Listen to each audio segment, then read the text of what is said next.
Welcome, everyone. Thank you all for joining this event during Black and Data Week. I'm really excited for this next presentation by Tyler Portis, Designing Data Dashboards Better to Highlight Disparities and Outcomes. So just to introduce Tyler Portis works as a senior data analyst at Noble Schools. Tyler serves 17 high schools by creating data tools and communicating insights that assess the effectiveness of campus teachings, interventions, and programs, and help to increase efficiency in the implementation of those programs. So please join me in welcoming Tyler for his great presentation. Over to you, Tyler. Awesome. Thank you, Hannah. I appreciate the introduction. So my name's Tyler Portis. I am Chicago-based. It's the best city in the States. And I do data work and have been data work for the last 5 years. And I primarily do that in education, working for schools. I call myself an informer of decisions, a saver of time, and an educator to educators. As I said, right, I have the awesome pleasure of working with 17 high schools and 1 middle school. Sometimes I forget about them. Sorry, middle school. And serving 12,000 students to be able to inform decisions and lay out data tools, primarily through the form of Tableau dashboards. So my principals, the assistant principals, the teachers, and everyone else in the district can know what's happening with our students and be able to serve them better. And again, primarily do that with Tableau. Okay, I primarily do that through Tableau, and that's how I develop out data tools. And what I hope to showcase during this presentation is how can we design data tools differently or better to inform folks of equitable outcomes that we see in the industry, right? The context that I'm going to talk about it, again, isn't education in schools, and I have a case that we're going to look at.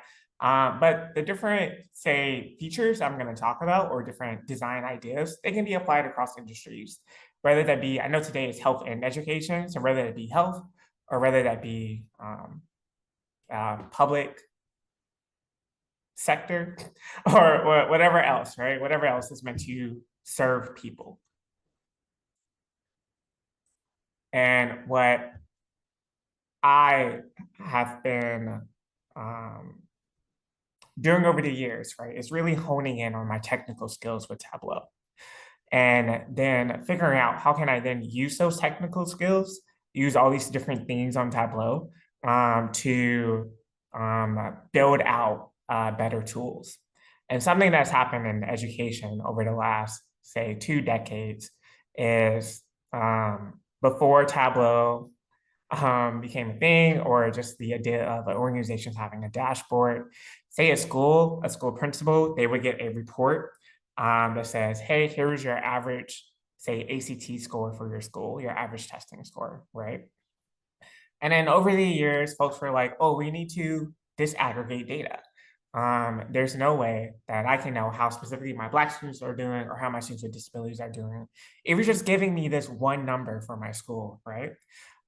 So that call started to be made. And then again, on these sheets of paper that principals were getting, they started breaking out that data a little bit more.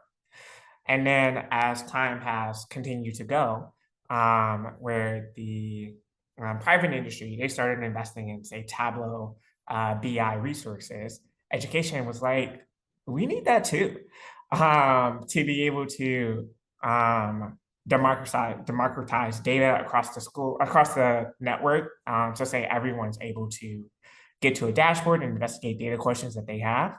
And then also, so folks have a way to explore data, right?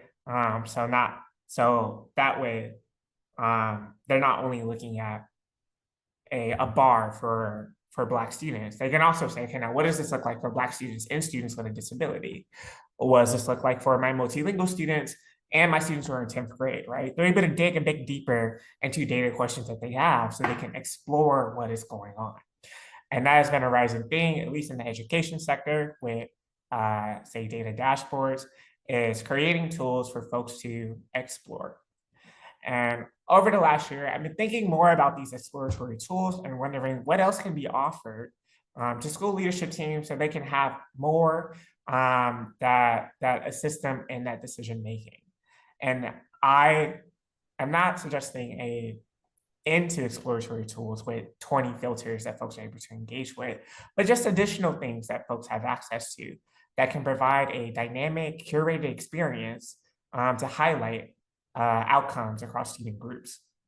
And what I've been exploring with Tableau is how I can use pivoted data sources, Boolean calculated fields, nested sorting, and FIS calculations to do that in a really, well, to use those creatively to accomplish that goal. So in this workbook, let's say we have a case, right? Or let's say we work for a school district. We're all working for schools, right? And we have a school district of 7 schools, and this district, they give a standardized math quiz to all students in the district every other week. And this is what this data set would look like.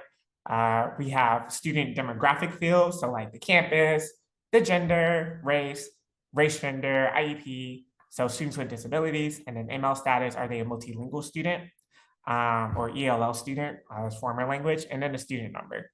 And then we also have a test number to say, okay, what number quiz is this? When did it start? When did it end?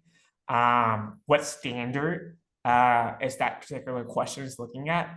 The subject for the quiz, and then how many points, how many questions correct did the student get, and then how many questions were possible. And then just in case my legal team is here, this is all fake data. These are fake students that I generated myself, which is really hard. But that's what we're looking at. We're looking at a fake data set, but this is the context that we're looking at it. A district having a standardized math quiz that they give out every other week. So as I was talking about before, right? This may be what a principal got 20 years ago on a sheet of paper. They would just have a line graph where they can see their campus, their school. They can like, and Tableau sense, my bad. And Tableau sense they can hover over, right? And then they can see the average score for students at their school. And this is what they have, okay? So as I was saying earlier, has time continue to go, and then folks, districts invest in BI tools, whether it be Tableau or Looker or Power BI or something else. Folks have been able to have more of an exploratory experience, where if I am at Du Bois High School, I am able to come to this dashboard and able to say like filter down to my school, Du Bois High School. And then I'm able to say, hey, I want to see this broken out by IEP status, right? So now I have, my lines have changed, and I'm able to see what does this look like for students with IEPs, students with disabilities, what does this look like with students with a 504 plan, and what does this look like with students without an IEP? And then I can also come in here and filter around too, to say like, hey, now what does this look like specifically for Black students at my school? What does this look like specifically for Black students with a, what does this look like for Black males in my school, right? So I'm able to ask so many questions and really explore the data. And then over time, right, Tableau and like other tools, they offer what's called a parameter, where someone can, a designer can then come in here to have people further segment and further break out data. So say I am a principal, I can come to this tool and then adjust the by standard to standard group. And now I can see what does this information look like by standard group, which is so rich, so much information that I'm able to use to make more decisions, right? And I think this is great. I think this exploratory experience is really helpful for educators. Not only do I think that, that is what I'm told by all of the principals that I work with.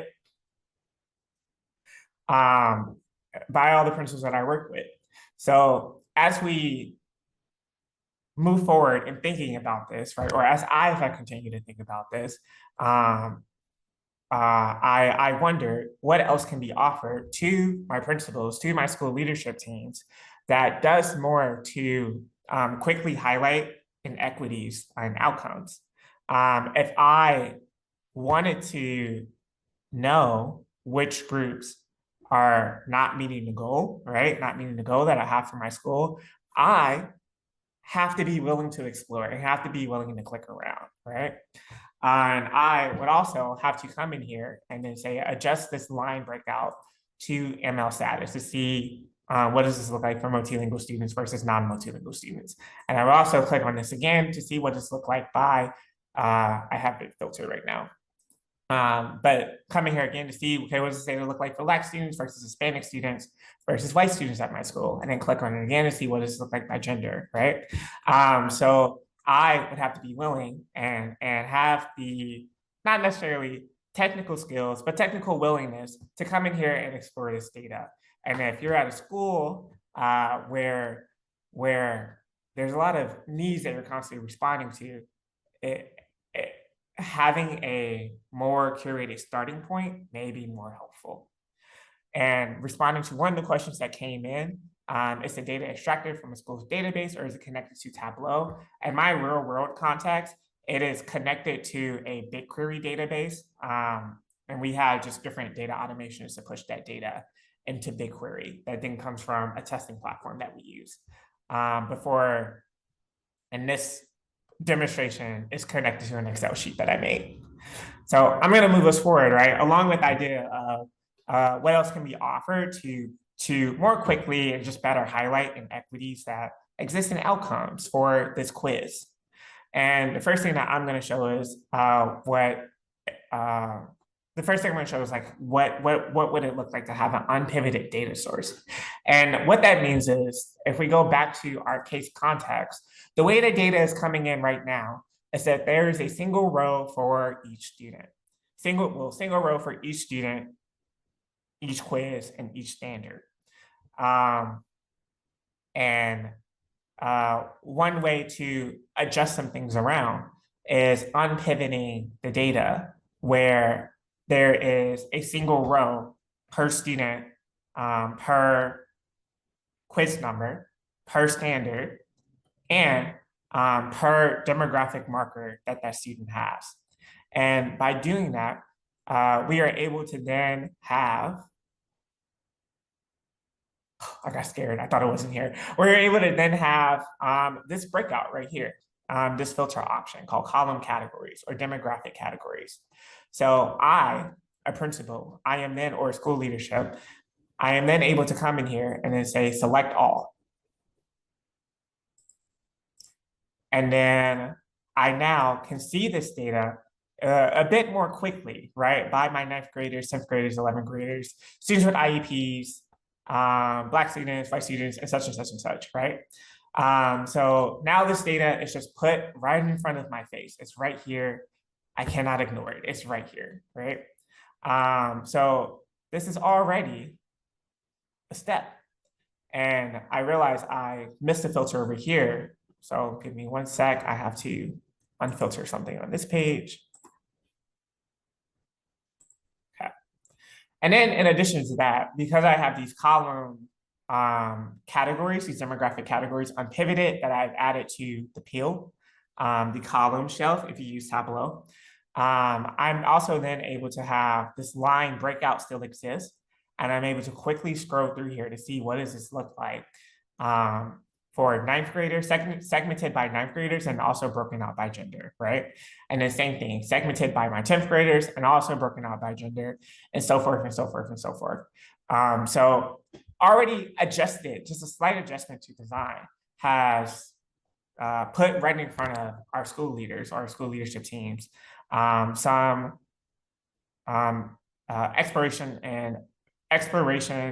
curated exploration and equities that may exist with this quiz results.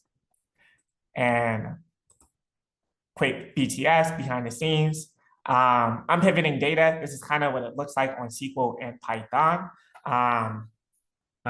Typically, this is done using a data transformation tool. I'm only showing SQL and Python because that's what I use, but it can also be done on, say, Databricks or whatever other ETL system that you would use. And this is what the code may look like. So that is one idea, right? Unpivoting the data. But this is still pretty exploratory in nature, right? Someone still has to come in here and then still scroll, right? So going back to the idea of like, well, what can a curated experience look like, or how much more can we add to a curated experience? Um, I'll present us to another sheet. So say we adjusted it to bars, right? So we can see what is the average correct for each standard. Okay. And um, let's say I'm a school leader. I am someone who works at Du Bois High School.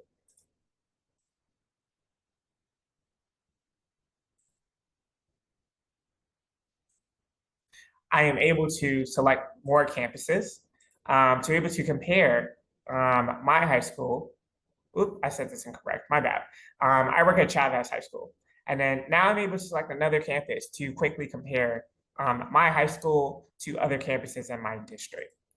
And then I added Du Bois, and let's say I also want to do DeSoto, and I also want to do Parks as well.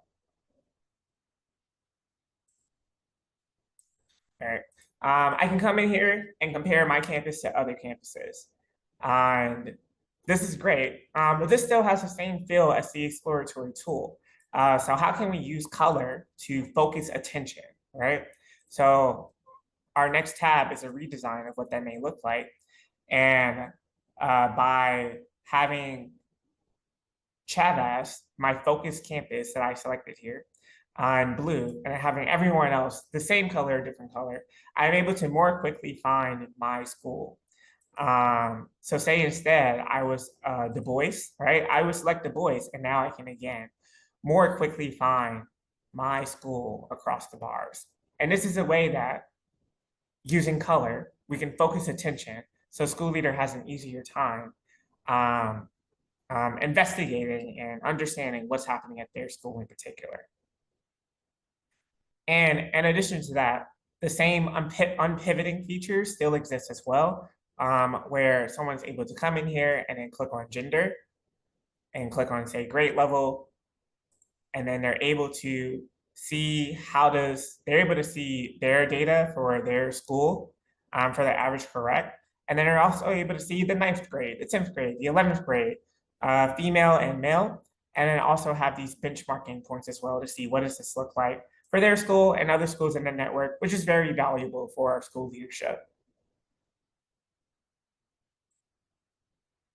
And then I'm going to show a quick behind the scenes for that as well. So there's a lot that goes into doing this. Using parameters, sets, and calculated fields can accomplish this benchmark campus functionality. And I know it looks easy to do. This is really easy to do, just putting say the campus and the color breakout. By having such an experience where someone's able to come in here and select a focus campus, and then selecting comparison campuses, and then the focus campus is the only one that's blue, with a color. We're able to do that using parameters and Boolean calculation to say if the campus equals the parameter selection, right? I want this to be blue. This is true. If the campus doesn't equal the parameter selection, I want that to be false. And then also using what's called a set. So being able to have, if this one right here, if the campus is in the campus set, or if the campus equals the parameter, then show that bar. So already elevated the experience for our campus leaders. And then another thing that we can do, right? I used the word before focus. I'm thinking more about how can we focus attention to highlight inequities. So we looked into what this looks like for color, or how we can use color to do that for benchmarking purposes. We're also able to have a focus filter. So say I'm at Du Bois High School, right? And and every data point is important. Okay, I want to make that clear. Every data point is important. And sometimes I'm overwhelmed. I just need to know what groups are under a certain number. Say what groups are under 50%. That way I can know what to focus my attention towards and what I can focus my school's team attention towards. So now I have a new page, right? And I have this tool where I'm able to come in here and I'm able to adjust the C scores under percent all the way down to say 65, I'm trying to do it straight, 60%, right? And what we just saw is we saw some things filter out. So we saw now that for algebra, specifically my ninth graders are under 60% for this standard. And then I can also quickly see again that for the standard functions, if I aggregate this by all of my students are under 60%. And I see this as well for ninth grade, 10th grade, 11th grade as well. And say I come in here and add IEP, right? I'm also, again, more quickly able to see, okay, this is where I need to focus my attention on for algebra. I need to focus on ninth graders, students with an IEP, and students with a 504 plan, because these are the groups that are all under 60%. So using this Boolean filter in this very interesting way with this parameter is able to focus leadership team attention on groups that are under a certain number, right? It's able to lessen the whim, lessen the whimming when it comes to working at a school. And to show what that looks like behind the scenes, again, a very complicated-ish type of deal. So we have our parameters set up here, C scores under percent, and this is what folks are able to adjust on the page.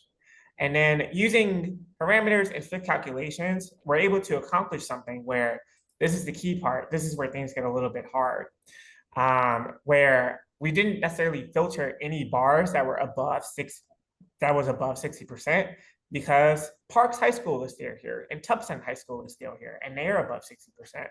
But we want to keep that there so we can highlight it for benchmarking purposes, you know?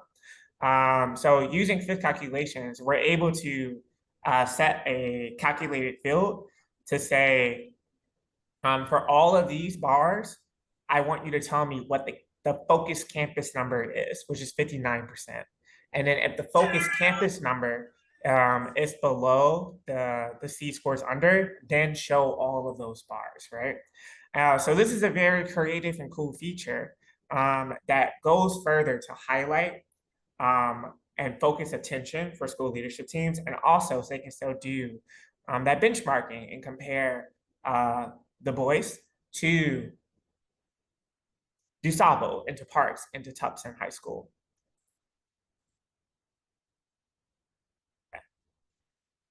And then another thing that I propose as a technique to help focus attention as well is nested sorting.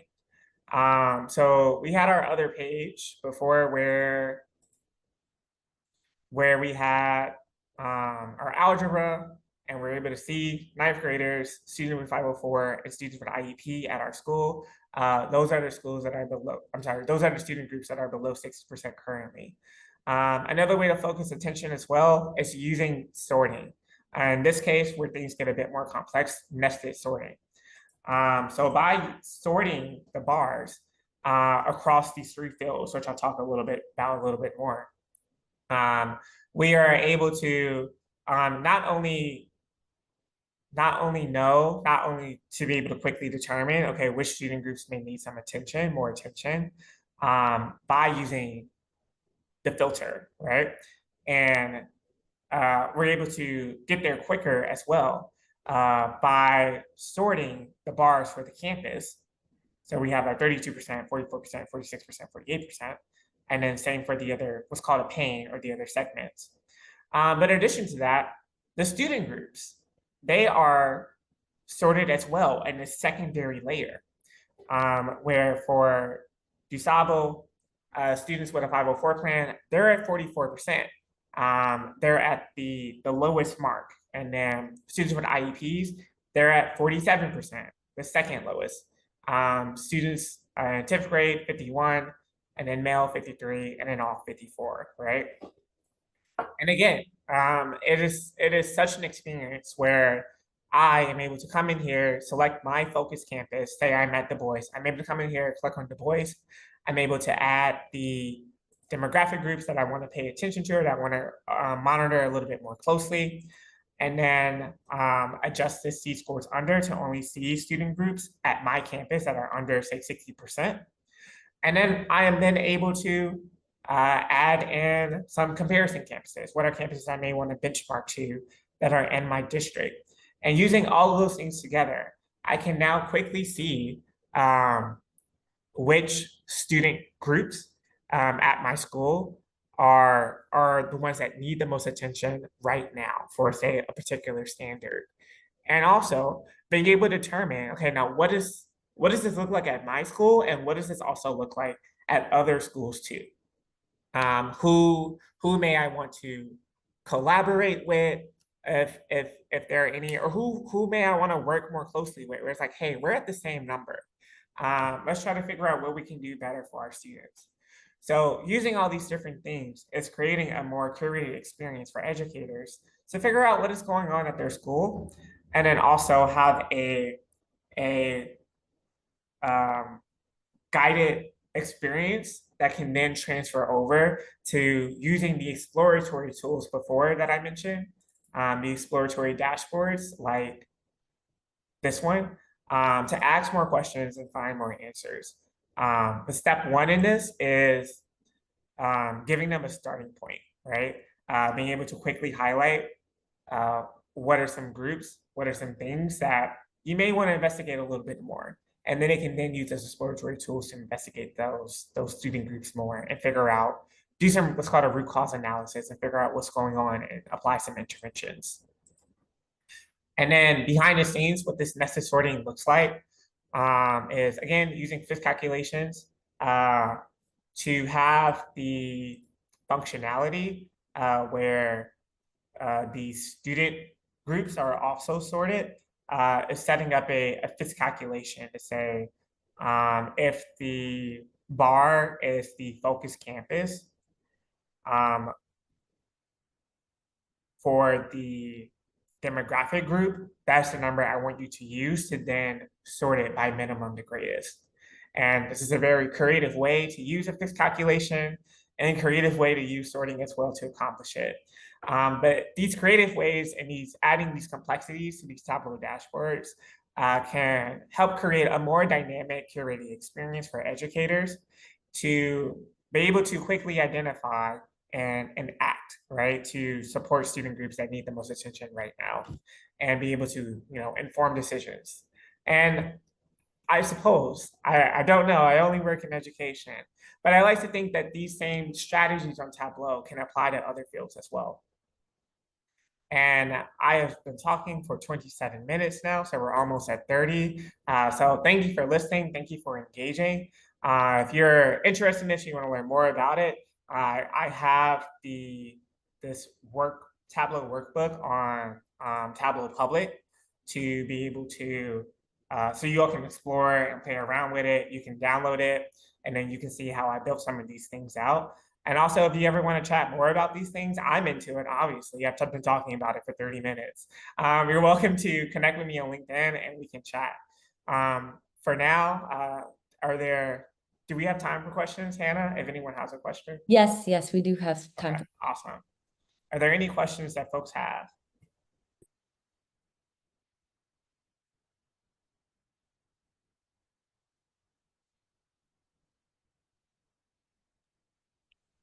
I have a question.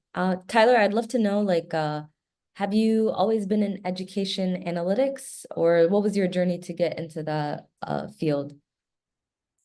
So I tell this story, which is a real story. When I was in fifth grade, I would look forward to going home on a website probably called gradebook.com, where I would put in like a fake roster of students, all my cousin names, and I would put in fake grades and fake assignments to be able to see this tool just like change, say, an average score for an assignment and also change these fake students' final grades, right? And I would say that's an example of how I've continuously been into just building out tools or building out technology to quickly do math, not because I was into math, just because I like something to do things quicker for me that I was doing manually. And then over time, I also learned Excel as well in seventh grade and was like self-teaching myself. And then eventually, when I got to high school, I was like, yeah, I want to work in education, but I didn't want to teach because kids are scary. So I was going on a path to work in higher education, student affairs. So that's like college advising or like overseeing a residence hall. And then that's what my master's is in. And then I was doing that for a couple years. But then I remembered that, yeah, students are still scary. Even they're college students, not necessarily scary, but they needed a lot of, say, more like mental health things that's just not my strong suit. I could do it, but I wasn't as into I wasn't as into the other things that we're doing, which were not in my job description. So after graduating from my master's, I moved over to the data analyst role, and then I've been in education analytics since. Awesome. Thanks so much. Thank you all for joining. Thank you, Tyler, for the amazing presentation. I learned a few things on Tableau, so this is great. Yeah, thank you all so much for joining. All right. Thank you, everyone. I appreciate you all time. Thank you. Thank you. Bye, everyone. Thank you. Bye-bye.